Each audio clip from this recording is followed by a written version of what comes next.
La recherche clinique vise à évaluer l'efficacité et la tolérance de nouveaux traitements.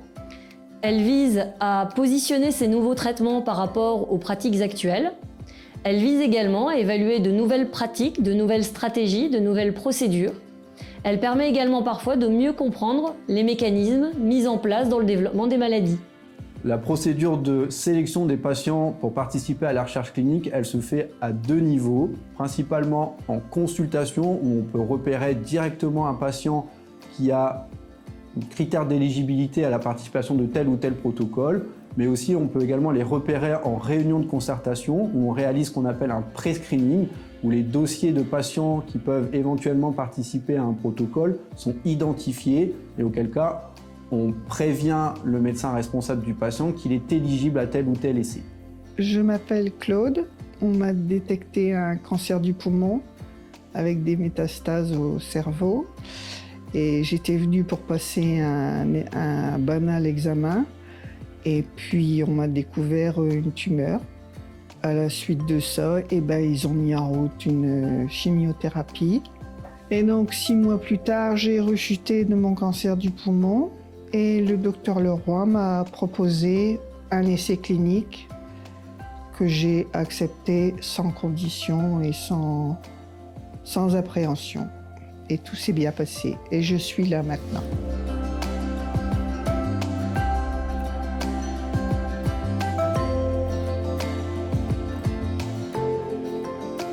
Quand il n'existe pas de possibilité de faire participer un malade à un essai clinique ouvert dans un centre de proximité, les médecins ont la possibilité d'adresser leurs malades dans d'autres centres.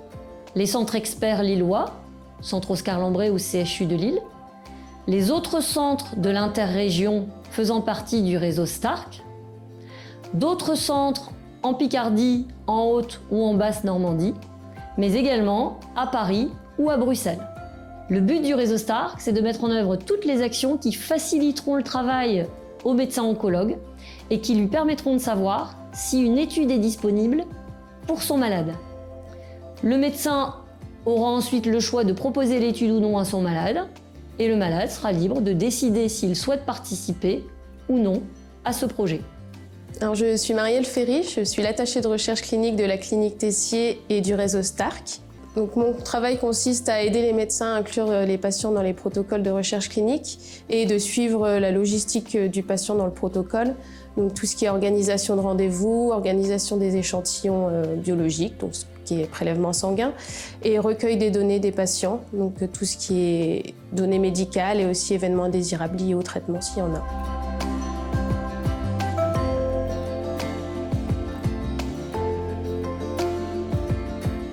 Lorsqu'on va proposer à un patient de participer à un essai clinique, on doit déjà l'informer. Ça passe par une information claire, loyale, appropriée. On doit répondre évidemment aux questions que le patient se pose et on lui laisse un délai de réflexion. On lui remet systématiquement une note d'information. On pourra en discuter avec ses proches ou avec son médecin généraliste ou d'autres professionnels de santé. Et ensuite, on revoit le patient pour de nouveau répondre aux éventuelles questions qu'il a et on signe le consentement en double exemplaire, un pour le patient, un pour l'équipe médicale. À tout moment, le patient a le droit de sortir de l'essai clinique sans condition, sans justification. J'en ai parlé à toute ma famille, j'en ai parlé à mon médecin, j'en ai parlé à mon mari. Et ça, ils m'ont tous dit, tu sais, il faut faire attention, il faut faire ci, il faut faire là. Je dis non, moi je veux pas, je veux le faire, je veux juste vous en parler pour que vous soyez au courant. Mais moi, ma décision, elle était prise. Et je voulais faire partie de l'essai clinique. Ça, il n'y avait pas de problème pour moi. J'ai jamais eu peur. On me pose parfois la question, est-ce que je suis un cobaye ? À ça, je réponds que la recherche clinique est très encadrée, à la fois sur le plan légal, mais aussi sur le plan des protections des personnes, avec un comité d'éthique qu'on appelle le comité de protection des personnes qui donne son feu vert à la réalisation de l'étude.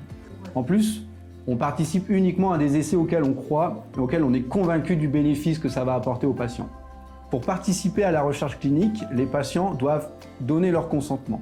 Une fois obtenu, on doit vérifier qu'ils présentent bien tous les critères d'éligibilité, donc ce qu'on appelle les critères d'inclusion, qui doivent être intégralement vérifiés, mais également il ne doit pas avoir de critères d'exclusion qui, eux, sont rédhibitoires pour la participation à l'essai. En plus de cela, il y a des examens qui vont conditionner la validation à la participation de l'essai. Ça peut être des scanners, des prises de sang ou des analyses sur les biopsies dont on doit attendre les résultats pour valider définitivement l'inclusion dans l'essai. Le processus de randomisation est également appelé le tirage au sort. Il est important de comprendre que quand une étude compare deux traitements, un traitement A et un traitement B, ce n'est pas le médecin qui choisit dans quel groupe est le malade. C'est un ordinateur. Oui, ça vous me l'aviez bien dit que de toute façon, si je ne faisais pas partie du nouvel essai clinique, j'allais repartir sur une chimio qui avait déjà fait ses preuves et tout, et que ça poserait pas de problème. Et vous m'avez même dit que si je voulais partir du protocole, il n'y aurait aucun problème, qu'ils n'en tenaient pas rigueur et que ma volonté serait respectée et que là-dessus, ça c'est gravé, c'est gravé. Au cours de l'essai clinique, il va y avoir une surveillance. Elle est forcément plus attentive parce que ça garantit la qualité et la sécurité au sein de l'essai clinique. Elle peut être lourde, en général elle se fait tous les 2 à 3 mois et ça comporte des scanners, des prises de sang, des examens cliniques, mais elle est nécessaire pour le bon déroulement et la sécurité du patient au sein de l'essai clinique.